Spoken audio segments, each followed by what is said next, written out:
ಎಲ್ರಿಗೂ ನಮಸ್ತೆ. ಇವತ್ತು ಭೀಮನ ಅಮಾವಾಸ್ಯೆ ಪೂಜೆನ ಮಾಡೋಣ ಅಂತ ವ್ಲಾಗ್ನ ಶುರು ಮಾಡಿದ್ದೀನಿ.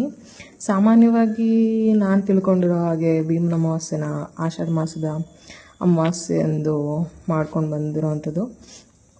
ಮತ್ತು ಬಕಾಸುರನಿಂದ ಭೀಮನ ವಿಜಯ ಹಾಗೂ ಶಿವನು ಪಾರ್ವತಿಯನ್ನು ತನ್ನ ಹೆಂಡತಿಯಾಗಿ ಸ್ವೀಕರಿಸಿದ ದಿನ ಅಂತ ಹಿರಿಯರಿಂದ ಬಂದಿರೋವಂಥದ್ದು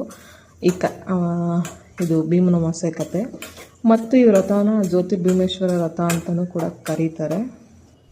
ಈ ವ್ರತ ಅಥವಾ ಆಚರಣೆಯನ್ನು ನಾನು ಕೂಡ ಮೊದಲನೇ ಬಾರಿಗೆ ಮಾಡ್ತಾ ಇರೋದು. ಹಾಗೆ ಈ ದಿನ ಸ್ವಲ್ಪ ಸಿಹಿ ಮಾಡೋಣ ಅಂತ ಕ್ಯಾರೆಟ್ ಹಲ್ವನ ಮಾಡ್ತಾಯಿದ್ದೀನಿ. ನಾನು ಕ್ಯಾರೆಟ್ ಹಲ್ವನ ಈ ರೀತಿ ಮಾಡ್ತೀನಿ. ಸ್ವಲ್ಪ ತುಪ್ಪನ ಬಾಣಲಿಗೆ ಹಾಕ್ಕೊಂಡು ತುಪ್ಪದಲ್ಲಿ ದ್ರಾಕ್ಷಿ ಗೋಡಂಬಿನ ಕರೆದುಕೊಂಡು ಒಂದು ಪ್ಲೇಟಿಗೆ ಅಥವಾ ಬೌಲಿಗೆ ತೆಗೆದಿಟ್ಕೊಳ್ತೀನಿ.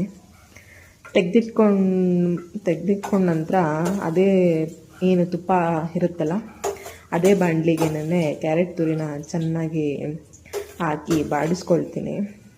ಹಾಗೆ ಬಾಡಿಸ್ಕೊಳ್ಳೋ ಸಮಯದಲ್ಲಿ ನಾನಿವತ್ತೇನು ಮಾಡಿದೆ ಅಂದರೆ ಸ್ವಲ್ಪ ಬಾಡೋದಕ್ಕೆ ಬಿಟ್ಟೆ. ಆ ಸಮಯದಲ್ಲಿ ಪೂಜೆಗೆಲ್ಲ ಜೋಡಿಸ್ಕೊಂಡೆ. ಏನು ಹಣ್ಣು ಕಾಯಿ ಮತ್ತು ಅರಿಶಿಣದ ದಾರ ಮಾಡ್ಕೋಬೇಕಲ್ಲ, ಕಂಕಣ ದಾರ. ಆ ಕಂಕಣ ದಾರನೆಲ್ಲ ರೆಡಿ ಮಾಡಿಕೊಂಡೆ. ಆಗ ಸ್ವಲ್ಪ ಕ್ಯಾರೆಟ್ ಎಲ್ಲ ಚೆನ್ನಾಗಿ ಬೆಂದಿತ್ತು. ಅಂದರೆ ಸ್ವಲ್ಪ ಕಲರ್ ಚೇಂಜ್ ಆಗಿರುತ್ತಲ್ಲ, ಆ ಕಲರ್ ಚೇಂಜ್ ಆಗಿರೋದನ್ನು ನೋಡಿಬಿಟ್ಟು ಸ್ವಲ್ಪ ಅದಕ್ಕೆ ಸಕ್ಕರೆ, ನಿಮಗೆ ಎಷ್ಟು ಬೇಕೋ ಅಷ್ಟು ಸಕ್ಕರೆನ ಹಾಕ್ಕೊಳ್ಬೋದು. ಅಂದರೆ ನಿಮಗೆ ಗೊತ್ತಾಗುತ್ತಲ್ಲ ಕ್ಯಾರೆಟ್ ತುರಿ ಎಷ್ಟಿದೆ, ಆ ಪಾಕ ಎಷ್ಟು ಬೇಕಾಗುತ್ತೋ ಅಷ್ಟು ಸಕ್ಕರೆನ ಹಾಕ್ಕೊಳ್ಬೋದು. ನಾನು ಅಷ್ಟು ಸಕ್ಕರೆ ಹಾಕ್ಕೊಂಡು ತದನಂತರ ಅದು ಸ್ವಲ್ಪ ಪಾಕ ಆಗಬೇಕು. ಸ್ವಲ್ಪ ಪಾಕ ಅಂದರೆ ಸ್ವಲ್ಪ ಸಕ್ಕರೆ ಹಿಡಿಬೇಕು. ಆ ಪಾಕ ಆಗೋದಕ್ಕೆ ಬಿಟ್ಟೆ. ಆ ಪಾಕ ಆಗೋ ಟೈಮಲ್ಲಿ ನಾನೇನು ಮಾಡಿದೆ ಅಂದರೆ ಸ್ವಲ್ಪ ಲಿಡ್ಡನ್ನು ಕ್ಲೋಸ್ ಮಾಡಿಬಿಟ್ಟೆ. ಆ ಟೈಮಲ್ಲಿ ನಾನಿವತ್ತು ತಿಂಡಿಗೆ ದೋಸೆ ಮತ್ತು ಚಟ್ನಿ ಮಾಡೋಣ ಅಂತಿದ್ದೆ. ಯಾಕಂದರೆ ದೋಸೆ ರುಬ್ಬಿಟ್ಕೊಂಡಿದ್ದೆ. ಯಾಕೆಂದರೆ ದೋಸೆನೇ ಅಲ್ವಾ ಬೇಗ ಆಗೋದು, ಮತ್ತು ಇದನ್ನೆಲ್ಲ ಮಾಡಬೇಕಾದ್ರೆ ಲೇಟ್ ಆಗುತ್ತೆ ಅಂತ ಹೇಳ್ಬಿಟ್ಟು ನಾನು ಚಟ್ನಿಗೆ ಕಡಲೆ ಬೀಜ ಮತ್ತು ಎಲ್ಲ ಅದನ್ನು ಹುರ್ಕೊಂಡೆ. ಒಂದು ಸೈಡಲ್ಲಿ ಹುರ್ಕೊಂಡಿದ ನಂತರ ಸ್ವಲ್ಪ ಸಕ್ಕರೆ ಎಲ್ಲ ಏನು ಹತ್ತಿತ್ತಲ್ಲ, ಅಂದರೆ ಅದು ಕ್ಯಾರೆಟ್ ತುರಿಗೆ ಚೆನ್ನಾಗಿ ಹತ್ತಿದ್ದನ್ನು ನೋಡಿ ಅದನ್ನು ತದನಂತರ ಹತ್ತಿದ್ದನ್ನು ನೋಡಿ ಅದನ್ನು ಸ್ವಲ್ಪ ಹಂಗೆ ಸ್ವಲ್ಪ ಎಲ್ಲ ಮಿಕ್ಸ್ ಮಾಡಿಬಿಟ್ಟು ತದನಂತರ ಕರೆದುಕೊಂಡಿದ್ನಲ್ಲ ಮೊದಲೇನೆ ದ್ರಾಕ್ಷಿ ಗೋಡಂಬಿ ಎಲ್ಲ ಅದನ್ನು ಹಾಕ್ಬಿಟ್ಟು ಒನ್ಸ್ ತಿರುವಿದ ನಂತರ ಸ್ವಲ್ಪ ಸ್ಲಿಮ್ಮಲ್ಲಿ, ಅಂದರೆ ಸ್ವಲ್ಪ ಹುರಿ ಕಮ್ಮಿ ಮಾಡಿಕೊಂಡು 2-3 ಮಿನಿಟ್ಸು ಬೇಯಿಸ್ಬಿಟ್ಟು ಒಂದು ಲಿಡ್ಡನ್ನು ಕ್ಲೋಸ್ ಮಾಡಿಬಿಟ್ಟು ಲಿಡ್ಡನ್ನು ಕ್ಲೋಸ್ ಮಾಡಿ ಆಫ್ ಮಾಡಿಬಿಟ್ಟೆ. ಅಷ್ಟೇ. ತದನಂತರ ಏನು ಅಂದರೆ ಹಾಗೆ ಯೋಚನೆ ಮಾಡಿದೆ, ಈ ಪೂಜೆ ಆಚರಣೆ ಇವೆಲ್ಲ ಅವರವರ ಏನು ಅಭಿರುಚಿಗೆ ಅಥವಾ ಅವರವರ ಹವ್ಯಾಸಕ್ಕೆ ತಕ್ಕಂತೆ ಇದು ಸರಿ ಅಥವಾ ಇದು ತಪ್ಪು ಅನ್ನೋದು ಎಲ್ಲ ಅವರ ನಂಬಿಕೆಗೆ ಬಿಟ್ಟಂಥ ವಿಚಾರ. ನಾವು ಭಕ್ತಿ ಶ್ರದ್ಧೆಯಿಂದ ಮಾಡೋದ್ರಿಂದ ಮನೆಯಲ್ಲಿ ಒಂದು ಶಾಂತಿ, ಅಂದರೆ ಒಂದು ನೆಮ್ಮದಿಯಾಗಿರುತ್ತೆ. ಆ ಓಲ್ ಡೇ ಕಂಪ್ಲೀಟ್ ಪೀಸ್ಫುಲ್ ಅನಿಸುತ್ತೆ. ಅದಂತೂ ನಿಜ. ಮತ್ತು ಮನೆಯಲ್ಲಿ ಶುಭ ಕಾರ್ಯ ಆಗಲಿ ಪೂಜೆಗಳಾಗಲಿ ಮನೆಯಲ್ಲಿ ಎಲ್ಲರೂ ಸೇರಿ ಮಾಡೋದ್ರಿಂದ ಒಬ್ರಿಗೊಬ್ರಿಗಿರೋವಂಥ ಬಾಂಡಿಂಗ್ ಬಿಲ್ಡ್ ಆಗುತ್ತೆ. ಮತ್ತು ಶಿವನಲ್ಲಿ ನಾವು ಪ್ರಾರ್ಥನೆ ಮಾಡ್ಕೊಳ್ಬೋದು, ನಮ್ಮ ಕುಟುಂಬದವ್ರನ್ನ ಯಾವುದೇ ರೀತಿ ತೊಂದರೆ ಬರದಿರೋ ಹಾಗೆ ಆರೋಗ್ಯ ಆಯಸ್ಸು ಕೊಟ್ಟು ಕಾಪಾಡೋದು, ಜೊತೆಗೆ ಏನೇ ಸಮಸ್ಯೆ ಬಂದರೂ ಸಹ ಎದುರಿಸುವಂಥ ಶಕ್ತಿ ಕೊಡು ಅಂತ ಕೇಳ್ಕೊಳ್ಬೋದು.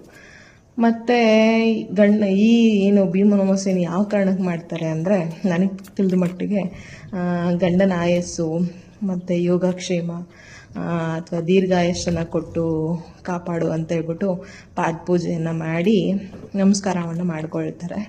ಇದು ನಾನು ತಿಳಿದುಕೊಂಡ ಮಟ್ಟಿಗೆ. ನಾನು ಈ ದಿನ ಹೆಂಗೆ ಮಾಡಿದೆ ಪೂಜೆನ ಅನ್ನೋದಾದರೆ, ಈ ರೀತಿ ಏನೋ ಪೂಜೆ ಮಾಡಿದೆ. ಮೊದಲು ಕಾಲು ತೊಳೆದು ವಿಭೂತಿ ಅರಿಶಿನ ಕುಂಕುಮ ಎಲ್ಲವನ್ನು ಇಟ್ಟು ಹಣೆಗೆ, ಅಂದರೆ ನನ್ನ ಗಂಡನ ಹಣೆಗೆ ಗಂಧ ಇದ್ದರೆ ಗಂಧ ಇಡ್ಬೋದು, ಇಲ್ಲ ವಿಭೂತಿಯನ್ನು ಇಡ್ಬೋದು. ಇಟ್ಬಿಟ್ಟು ಕಂಕಣ ದಾರನ ಇಬ್ಬರು ಕಟ್ಕೊಂಡ್ವಿ. ಪೂಜೆ ದಿನ ಅರಿಶಿನ ದಾರ ಅಥವಾ ಕಂಕಣ ದಾರವನ್ನು ಕೈಗೆ ಕಟ್ಕೊಳ್ಳೋದ್ರಿಂದ ಅದೇನು ಸಂಕೇತವಾಗಿ ಇದು ಮಾಡುತ್ತೆ ಅಂದರೆ ಕುಟುಂಬದವರ ರಕ್ಷಣೆ ಮತ್ತು ತಮ್ಮ ಪತಿಯ ದೀರ್ಘಾಯುಷ್ಯಕ್ಕೆ ಮತ್ತು ಗಂಡನ ಕಾಲಿಗೆ ಹೂವನ್ನೆಲ್ಲ ಇಟ್ಟು ಗಂಧದ ಕಡ್ಡಿ ಬೆಳಗಿ ಭಕ್ತಿಯಿಂದ ಪೂಜೆ ಮಾಡಿ ಪ್ರಾರ್ಥನೆಯನ್ನು ಶಿವಪಾರ್ವತಿಯಲ್ಲಿ ಬೇಡ್ಕೊಳ್ಬೇಕು. ಯಾವುದೇ ರೀತಿ ತೊಂದರೆ ಆಗದೆ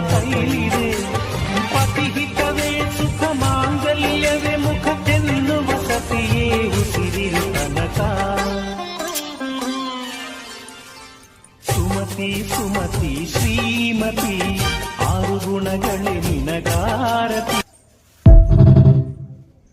ಮತ್ತು ಪೂಜೆ ಎಲ್ಲ ಆದ ನಂತರ ಮಂಗಳಾರತಿ ಅಥವಾ ಆರತಿಯನ್ನು ಮಾಡಬೇಕು.